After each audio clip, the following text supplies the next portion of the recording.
Le point 54. Le 25 juillet 2025, la France battait un nouveau record. 54,1 degrés Celsius enregistrés officiellement à Bergerac. L'Europe suffoquait. Des villes entières étaient déclarées zone rouge, évacuées, interdites, irrécupérables. Dans ce désert brûlant, un village ne répondait à aucune logique. Saint-Estève de l'Étang, 212 habitants selon les registres, perchés au milieu du Périgord, encerclés par les incendies, les terres stériles, les routes effondrées. Et pourtant, là-bas, la vie semblait continuer comme si de rien n'était. Pas de mort, pas de signalement, pas de coupure d'eau. Les habitants refusaient toute évacuation.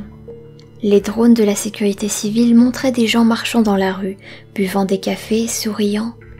Mais il y avait un détail troublant. Personne ne semblait transpirer. Je suis journaliste indépendante, spécialisée dans les zones de crise.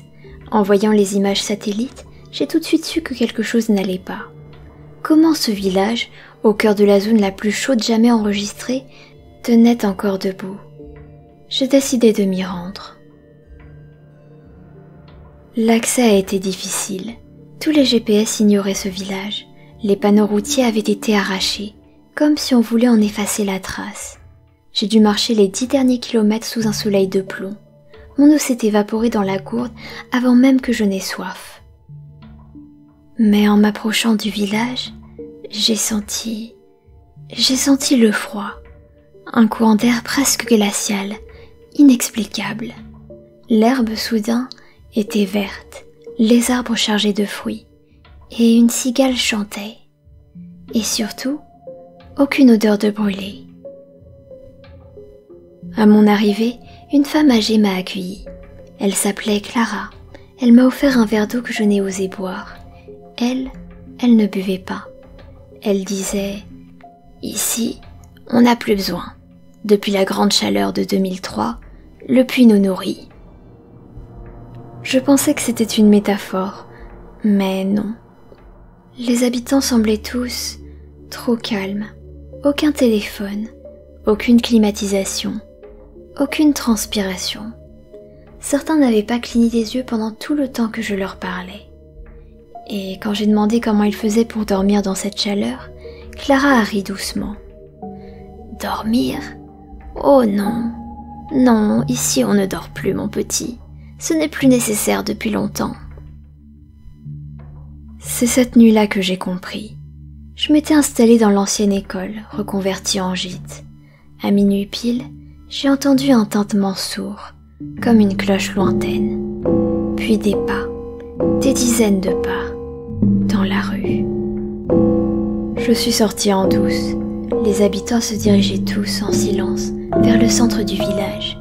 Une clairière, dominée par un vieux puits de pierre. Ils se sont tous placés tout autour, immobiles, les yeux fermés. Et c'est là que j'ai entendu les voix. Des voix d'enfants venant du puits. Des pleurs. Puis un autre son, plus profond, comme un grondement d'aspiration. Je me suis reculée, horrifiée. Clara m'a vue. Elle s'est approchée de moi sans un bruit. Son visage était figé. Mais ses yeux, eux, imploraient. « Il faut que tu partes, demain, avant que le soleil atteigne son zénith. Sinon, tu ne pourras plus jamais partir. » Je lui ai demandé ce qu'il y avait dans le puits. Elle a juste murmuré « Ce que nous avons dû nourrir pour survivre à la première grande chaleur. » J'ai fui dès l'aube. En repassant la lisière du village, l'air est redevenu brûlant, suffocant. Mon téléphone a refonctionné à peine revenu sur les hauteurs. Mais Saint-Estève de l'Étang n'apparaissait plus sur la carte. Même mes photos du village étaient floues, comme brûlées par la chaleur. Et sur l'une d'elles, prise devant le puits, on peut voir des visages dans l'ombre, des visages d'enfants. Leurs yeux brillent comme s'ils reflétaient un feu que je ne pouvais voir. Encore aujourd'hui, personne ne parle du point 54. Ce nom apparaît juste en bas d'un rapport climatique, au détour d'un tableau cryptique, comme une note en rouge. Point 54. Stabilisé. Activité rituelle en cours. Aucun besoin d'intervention tant que l'équilibre est maintenu. Personne ne m'a cru. Mais moi, je sais. Je sais que dans ce petit village oublié de tous, l'humanité a déjà trahi quelque chose de plus ancien qu'elle pour survivre à la chaleur. Et quand la prochaine canicule viendra, celle qui balayera tout le reste, peut-être qu'on viendra frapper à leur porte. Peut-être qu'on voudra, nous aussi, goûter à l'eau du puits.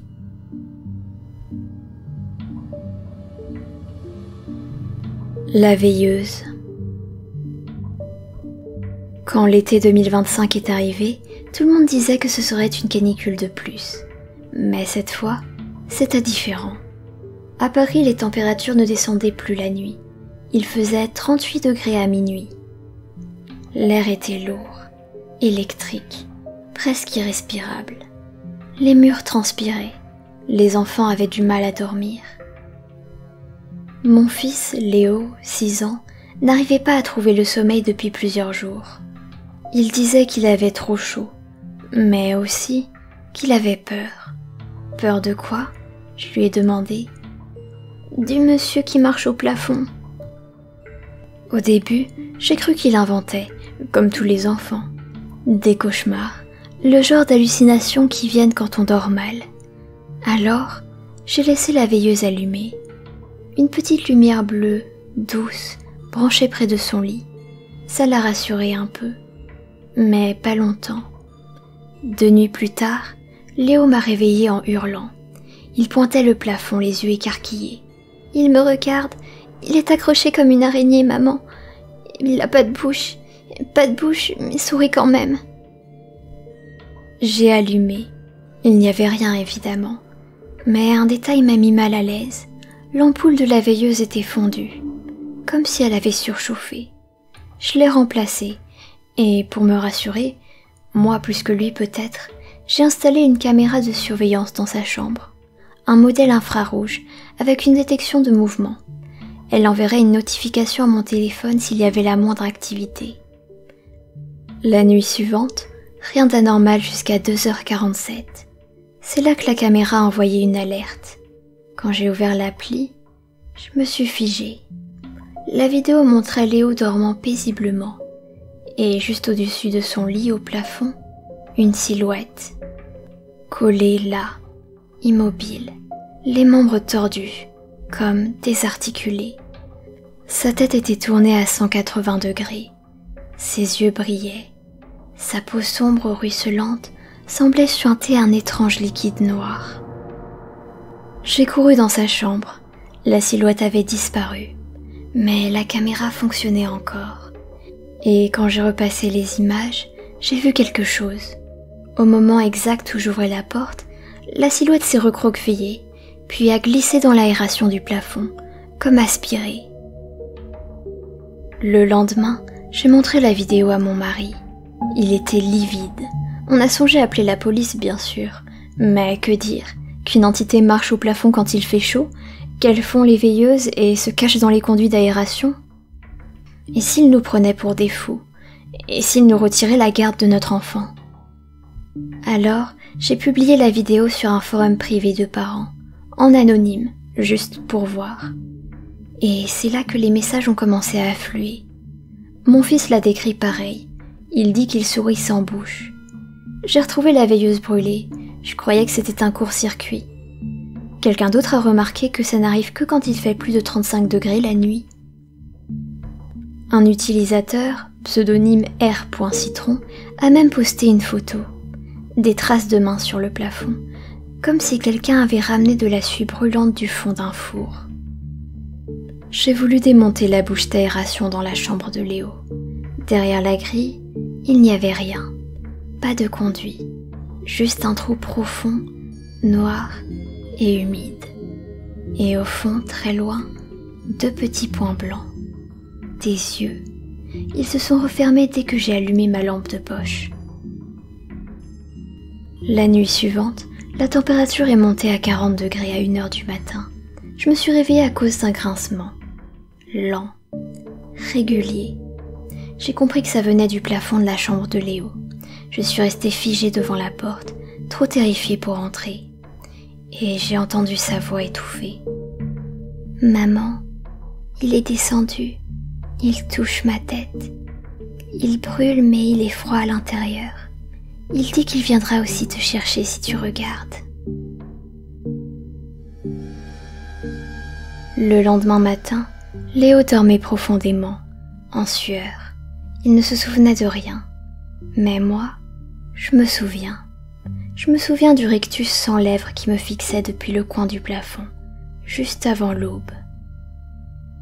Aujourd'hui, avec mon mari, on a tout démonté. Plus de veilleuse, plus de clim. On dort juste avec un ventilateur. Mais parfois, vers 3 heures du matin, quand la chaleur devient insupportable et que la maison craque dans le silence, je crois entendre quelqu'un ramper au-dessus de ma chambre.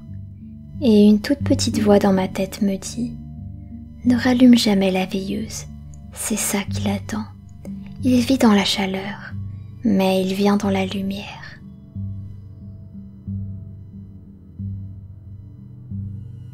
Le thermomètre cassé. Juillet 2025, une vague de chaleur historique frappe le sud de la France. 42 degrés à l'ombre et 45 de ressenti. Les gens s'enferment chez eux, volets clos, climatisation au maximum. Mais dans le petit village de Saint-Victor-sur-Lande, un détail étrange attire l'attention. Le thermomètre mural de la pharmacie affiche en permanence une température absurde. 666 degrés. Les premiers jours, tout le monde pensait à une blague, peut-être une erreur d'affichage, ou un capteur hors service. Mais le pharmacien, Monsieur Delma, jure qu'il ne peut l'enlever, qu'il a tout essayé.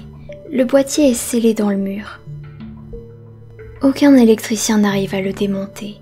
Et plus étrange encore, l'écran reste allumé même quand il coupe l'électricité du bâtiment. Il a tenté de le peindre, de le couvrir. Le lendemain, la peinture avait fondu. Et le panneau était de nouveau visible. Toujours 666 degrés. Toujours rouge sang. Les anciens du village se sont mis à chuchoter. Certains disaient qu'à cette température-là, le métal fond, que ce chiffre était un avertissement. Un soir, une habitante, une vieille dame qui vit juste en face de la pharmacie, dit avoir vu quelque chose bouger dans l'écran. Pas un chiffre, pas une ombre, un visage brûlé, ou en train de brûler. La mairie a fini par envoyer des agents pour démonter le panneau. 2 hommes en combinaison. L'opération a été filmée par des curieux. Ils n'ont pas pu l'arracher, mais le plus étrange, c'est que l'un des 2 hommes a hurlé et s'est retourné vers la foule, les yeux écarquillés. Il s'est jeté dans la fontaine du village et sa peau a commencé à cloquer, comme si elle était sous une lampe à souder. Il est mort dans la nuit. L'autre agent a disparu. Le lendemain, le thermomètre affichait 664.